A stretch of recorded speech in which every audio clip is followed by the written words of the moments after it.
Hello and welcome everyone. आप सभी ने म्यूचुअल फंड में कहीं ना कहीं इन्वेस्ट किया होगा, कभी ना कभी इन्वेस्ट किया होगा, या फिर कर रहे होंगे या करने की प्लानिंग कर रहे होंगे। मगर ये क्या आपने इन्वेस्टमेंट खुद से किया है या फिर किसी बैंकर या ब्रोकर के कहने पे किया है? क्या आपके बैंकर या ब्रोकर आपके रिस्क टेकिंग कैपेसिटी को जानते हैं, या क्या वो जानते हैं कि आपका किस तरह से गोल है और आप उस गोल को किस तरह से अचीव करना चाहते हैं? मैं समझता हूँ कि इसमें आपका उत्तर रहेगा शायद ऐसा नहीं हुआ है और उन्होंने खुद से सोच करके आपके लिए इन्वेस्टमेंट किया है। मगर इस तरह का इन्वेस्टमेंट काफ़ी रिस्की हो सकता है, क्योंकि उन्हें नहीं मालूम कि आपको किस तरह का इन्वेस्टमेंट करना था, आपको किस टाइम हॉराइजन के लिए करना था, या फिर आपकी रिस्क टेकिंग कैपेसिटी कितनी है। तो इस चीज़ को समझने के लिए आज का ये वीडियो है। और आप ये भी समझिए कि मान लीजिए कोई रिटायर्ड पर्सन है, उनको किस तरह का म्यूचुअल फंड लेना चाहिए। मान लीजिए कोई बिल्कुल नया अभी स्टूडेंट है और नई नौकरी लगी है, या नई दूसरे मिडिल एजेड पर्सन हैं, तो उनको किस तरह का इन्वेस्टमेंट करना चाहिए, उनको किस तरह का म्यूचुअल फंड लेना चाहिए।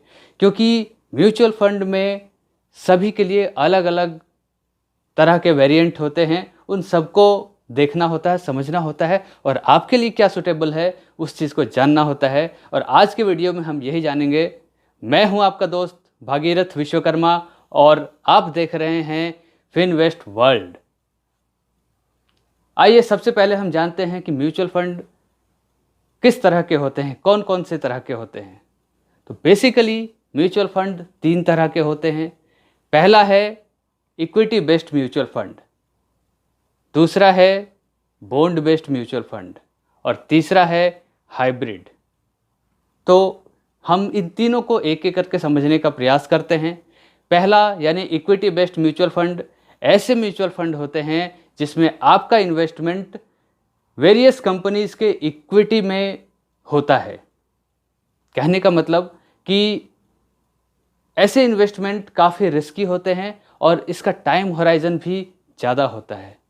आप ये समझ लीजिए, इस तरह के म्यूचुअल फंड में आपके रिटर्न के चांसेस बढ़ जाते हैं, आपका रिटर्न काफ़ी अच्छा हो सकता है, बट इसमें टाइम मिनिमम 5 ईयर्स या 5 ईयर प्लस आप इसको रखें तो ये बेहतर होता है। दूसरा है बॉन्ड बेस्ड म्यूचुअल फंड। जैसा कि नाम से ही पता चल रहा है कि आपका जो इन्वेस्टमेंट है वो किसी बॉन्ड में होगा। जैसे आरबीआई का बॉन्ड हो सकता है, गवर्नमेंट बॉन्ड हो सकते हैं, गवर्नमेंट सिक्योरिटीज हो सकते हैं, और भी इस तरह के वेरियस सिक्योरिटीज बॉन्ड्स हो सकते हैं जो कि कंपैरेटिवली काफ़ी सेफ होते हैं। और इसका टाइम होराइजन भी ज़्यादा नहीं होना चाहिए, क्योंकि अगर ये बहुत अच्छा रिटर्न नहीं देता है तो उसमें हम बहुत ज़्यादा इन्वेस्टेड क्यों रहें। तो इसका टाइम होराइजन भी मैं समझता हूँ कि 1 से 3 साल का होना चाहिए, क्योंकि इसमें रिटर्न अच्छे आते हैं बट उतने अच्छे नहीं आते, और ये बेसिकली उन लोगों के लिए है जो सेफली चलना चाहते हैं। तो ये एक सेफ इन्वेस्टमेंट फंड है, म्यूचुअल फंड का एक सेफ पार्ट है। और जो थर्ड है वो इक्विटी हाइब्रिड, वो है हाइब्रिड। हाइब्रिड ऐसे फंड्स होते हैं, ऐसे म्यूचुअल फंड्स होते हैं जो कि इन दोनों का मिक्सचर होता है। इक्विटी और बॉन्ड दोनों का मिक्सचर होता है, यानी कि आपका कुछ पार्ट इक्विटी में लगा रहेगा, कुछ पार्ट बॉन्ड में लगा रहेगा। तो इस तरह से रिस्क को मिटिगेट करने की कोशिश की जाती है इस तरह के म्यूचुअल फंड में। इसका टाइम होराइजन मैं मानूंगा 3 ईयर्स प्लस होना चाहिए। 3 ईयर्स टू 5 ईयर्स आप रख सकते हैं, उससे ज़्यादा भी रख सकते हैं, इसमें कोई दिक्कत नहीं है। ये कंपैरेटिवली सेफ है इक्विटी से, और रिटर्न भी अच्छा मिलता है इसमें। और बॉन्ड से तो खैर बेहतर, काफ़ी बेहतर इसमें मिलने के चांसेस होते हैं। इक्विटी से बेहतर नहीं भी मिल सकते हैं और मिल भी सकते हैं। अब दूसरी बात ये आती है, तो इस तरह से आपने ये देखा कि वेरियस म्यूचुअल फंड्स किस किस तरह के होते हैं और आपने इस चीज़ को समझा। अब दूसरी बात ये आती है कि आपको किस में इन्वेस्ट करना चाहिए। मैं समझता हूँ कि ये हर इंडिविजुअल पे अलग अलग लागू होता है। कैसे, इस चीज़ को समझते हैं।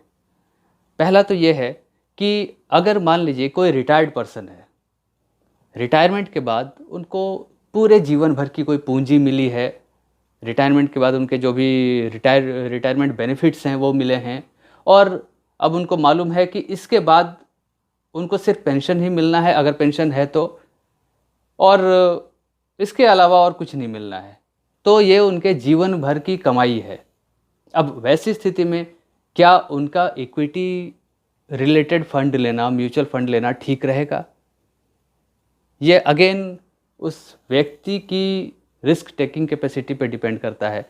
मोस्टली ये देखा गया है कि कई बार जो रिटायर्ड पर्सन हैं उनके बच्चे की शादी नहीं हुई होती है, और आप सभी जानते हैं कि शादी में काफ़ी खर्चा होता है।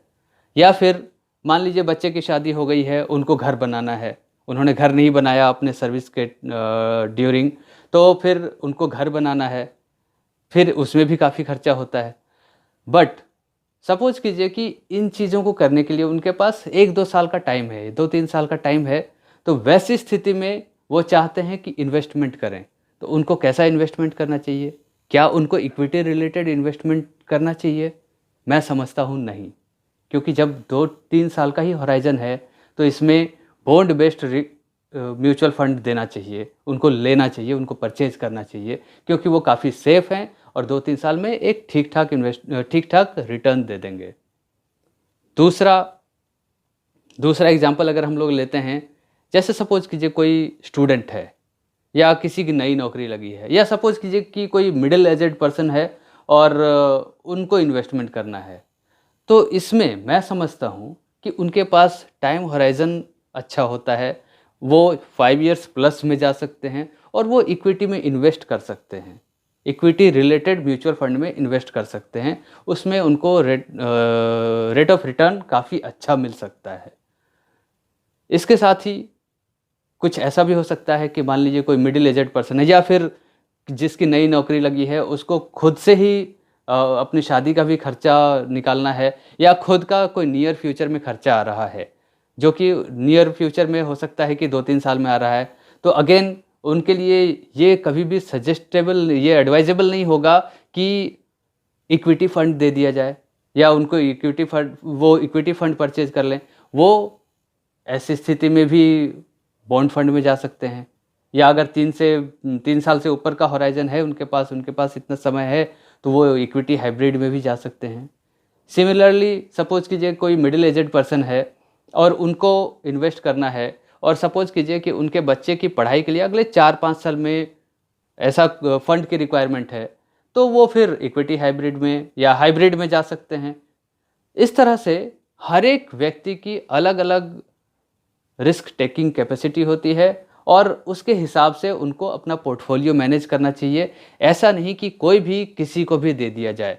इसलिए आपको ये समझना बहुत ज़रूरी है कि आप किस तरह का म्यूचुअल फंड ले रहे हैं। कहीं आपके ब्रोकर कुछ ऐसा तो नहीं दे रहे हैं जो आपके रिक्वायरमेंट के अगेंस्ट अलग हो। आप इस चीज़ को समझिए, जानिए, यह आपके लिए बहुत ही सही रहेगा। और इसलिए मैं समझता हूँ कि इन सभी प्रश्नों का उत्तर मैं इस वीडियो से दे पाया, और ये वीडियो मैं उम्मीद करता हूँ कि आपको बहुत अच्छा लगा होगा। अगर आपको अच्छा लगा है तो इसे लाइक और सब्सक्राइब ज़रूर करें, और इसी तरह से अगर आपको कुछ और भी सुझाव आपको देने हैं, कोई और भी दूसरा वीडियो सिमिलर सब्जेक्ट से चाहते हों, तो आप कमेंट बॉक्स पे जाके कमेंट करें, और मैं आपकी ख्वाहिश को पूरी करने की पूरी कोशिश करूँगा। और यह वीडियो देखने के लिए आपका बहुत बहुत धन्यवाद। Thank you very much.